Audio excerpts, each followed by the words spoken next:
Hi guys, it's Christine here, and this was supposed to be a live stream on YouTube.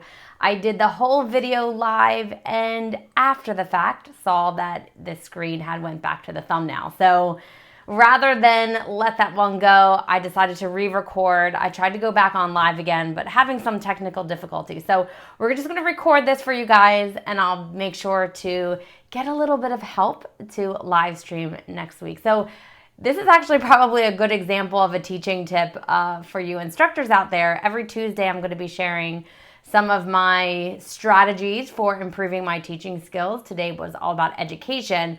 But first, know that there are going to be things that happen that don't go according to plan. So you just got to keep moving and learn from the experience so that way you can be better the next time. So hopefully next time I will be a little bit better and we'll be able to go live and I can see your comments and answer any questions that you may have.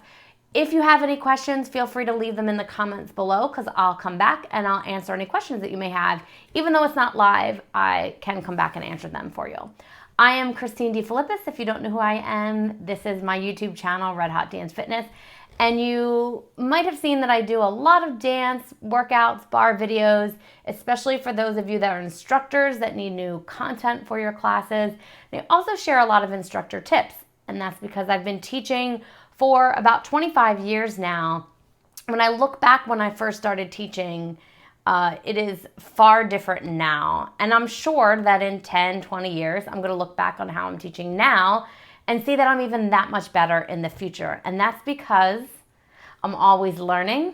I put a heavy focus on education and then implementing what I'm learning. So that way I put it into practice and I try new strategies, I try new things. So I'm hoping that some of the things that I've learned over my career through some of the education resources that I'm going to share in this video, as well as through mentors and just by being in the industry for a very long time, will help you become more successful. Whether you're just starting out or if you've been teaching for a long time like me, I'm always looking to learn and grow, and I hope you are as well, because it just better serves our clients if we can always be bringing them the best information and bringing our best to classes. So I've come up with about 6 or 7 different resources for finding education. Again, I put a lot of emphasis on education because the science is always changing. I look back on how I used to teach my classes 20 years ago and wow, it is so different.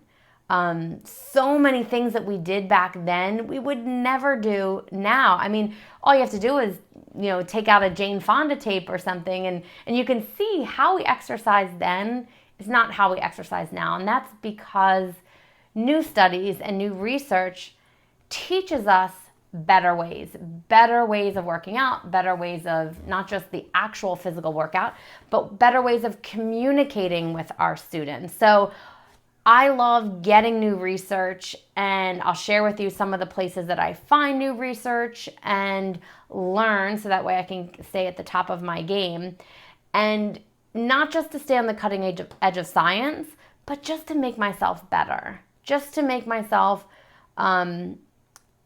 just more developed as an instructor. So that way I can handle situations better. I can just teach with more confidence and my clients can get a better class as a result. And like I said, the clients that I used to have 20 years ago would definitely be getting a different type of class now if they came to my class. So the first place I always tell people to go, so if you are brand new and you are just wanting to start teaching fitness classes, so you absolutely need to start with a nationally accredited certification that's going to give you the foundation of the science and the anatomy. Now, you don't need to go to school for 4 years and study kinesiology, but you do need to have a basic understanding of how the body moves and how it functions and the safety in order to teach a fitness class. So the most basic level, I want you to have a primary certification. And there's a lot of gyms. If you are a student right now and you take classes at different gyms, you may not realize it, but some of the instructors you're taking classes from may not even have a primary certification.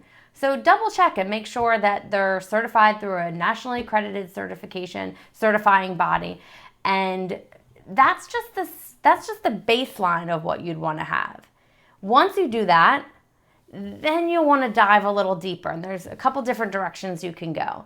You can start working with special populations of people. So you want to dive a little bit deeper into how to work with pregnant women, how to work with kids, how to work with athletes, maybe how to work with those with special needs, how to work with active older adults. All those different populations require different understandings of how to teach to them, how to reach them, the science behind it. And again, you may dive deeper because you want to specialize or work with that special group of people. Then you might want to decide on a niche. And that's really important because it brings me back to, when I first started, there was aerobics. People taught aerobics. You were an aerobics instructor.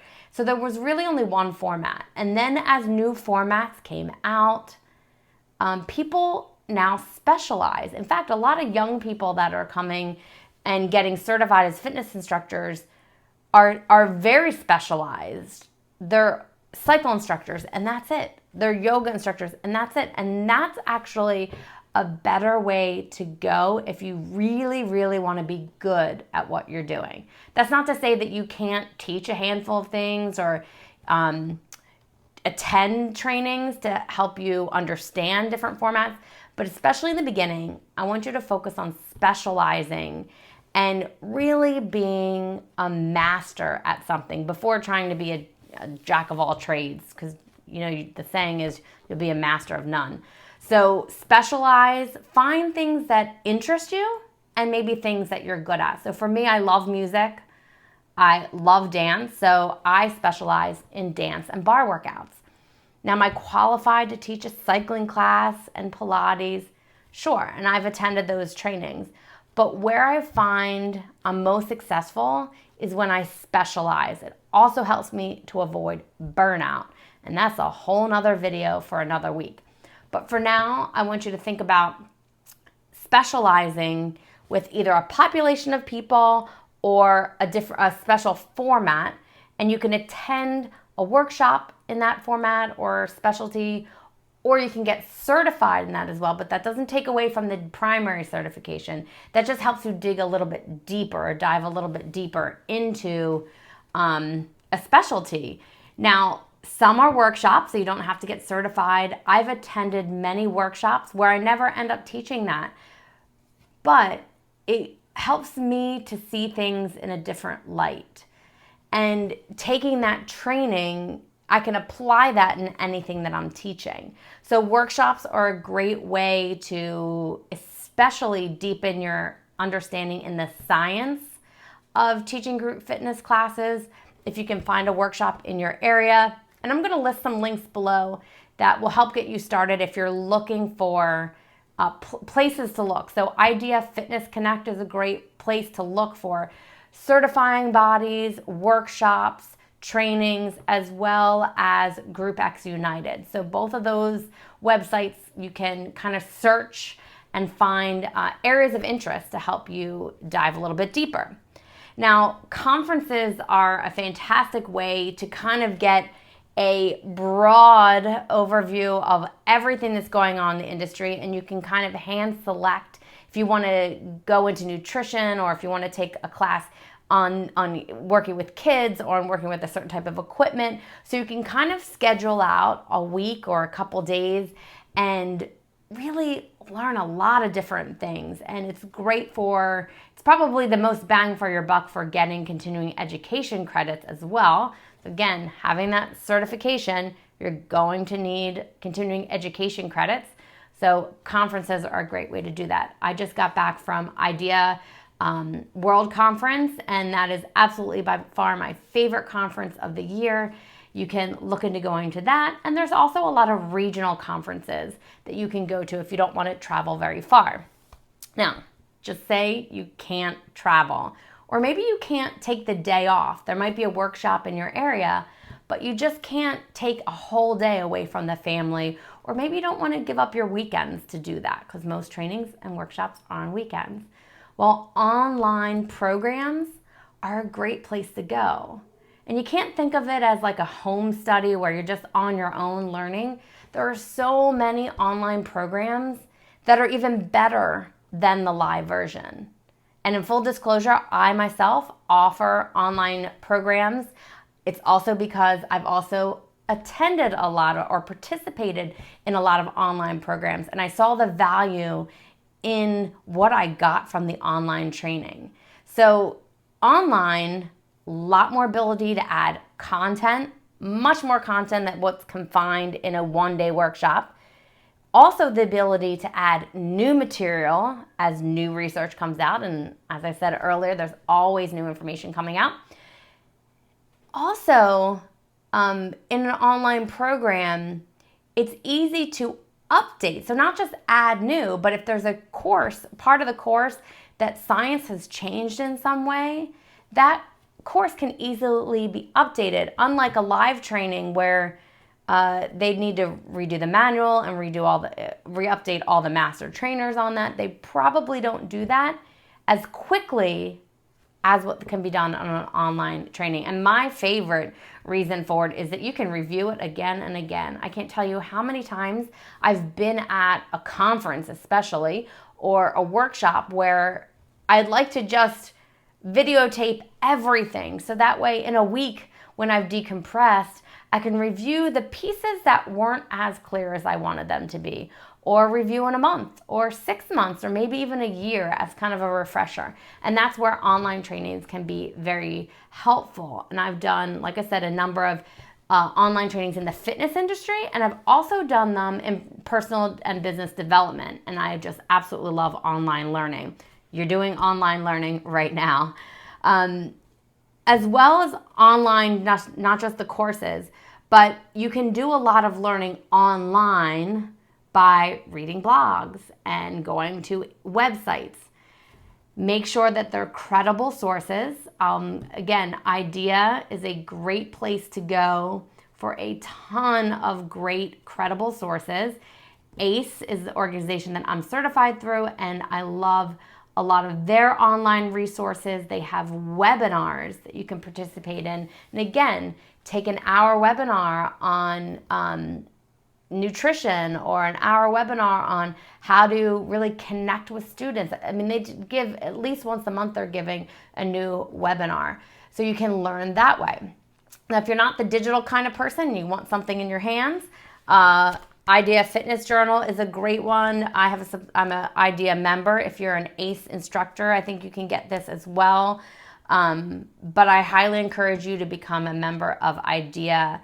It's a great organization if you want longevity in your career. And again, they provide these resources. So I get my IDEA Fitness Journal. I can read the hard copy, which I love, or I can read the digital version, which again is convenient for those of you. Just grab your phone or tablet and access those resources. Now, word of caution, difference between trade magazines and consumer magazines. Make sure that you are checking the sources. There have been occasions where some consumer magazines have less than credible writers or fitness experts. So you want to make sure that the person that you're learning from does have credibility.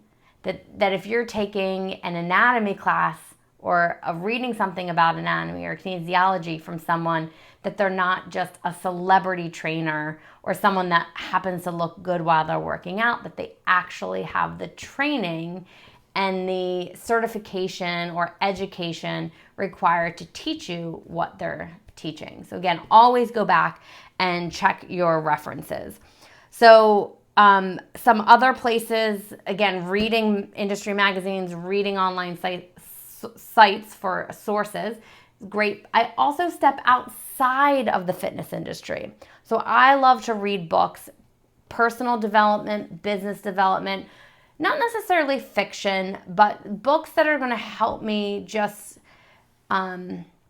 improve my speaking ability, improve my teaching ability, just improve overall, maybe my productivity. So I love reading books from people like Brendon Burchard. Ariana Huffington wrote a book about sleep. Lots of different nonfiction books that are going to help you improve overall, which will, again, improve your teaching ability. So you can read, you can go on Audible and just listen to their books. And in many cases, some of these writers have podcasts. So podcasts are a great place to start if you have less time and just want to listen to a podcast each day. You can do it in the fitness world, you can do it in personal development, and again, business development. But I encourage you to continue to want to learn, continue to want to grow and expand your expertise. If you want to learn from other instructors, taking fitness classes outside of your comfort zone, twofold. When you go to someone's class that you're not that comfortable, it's not what you're best at, it's not what you teach, you're going to experience what it's like for someone coming to your class for the first time and having to be a little bit uncomfortable, having to feel a little awkward. So I always like to try to do something outside of my comfort zone, again, to have that experience and then to learn from other instructors, especially, again, outside of what I teach, because there's different things that I get when I'm watching an instructor. I'm seeing how they cue, I'm seeing how they connect to other students. And it's not in a way of I'm critiquing, it's a way that how can I do some of the things that I see that they're doing well. You might notice some things that you don't want to emulate, and that's fine too. But again, it gives you an experience of seeing it through two different lenses, through the lens of uncomfortability, is that a word? So that way you know what it's like for your new students, and then also for you to hone your skills and see it through a teacher's lens about how you can improve your teaching skills. And finally, one place that I really encourage all new instructors and those that want to really become the best instructor that they can be is to join Toastmasters. That is going to help you improve your communication skills, your ability to get out in front of people and speak, especially impromptu. And you can find Toastmasters organizations in your area. When you're teaching group fitness, that's what you're doing, you're speaking. So if you can improve that, then I would definitely recommend doing Toastmasters. So again, the key is to never stop learning, always be wanting to grow, learn new science, improve your skills. And in next week's video, which I, fingers crossed, hope to be live. I know that many people will be watching the replay anyway, but hopefully I can be live next Tuesday so I can answer some of your questions and do this live with you every Tuesday in the teaching tips. Next week, I'm going to be talking about what to do when you walk out of your class afterwards and realize that was the worst class you've ever taught.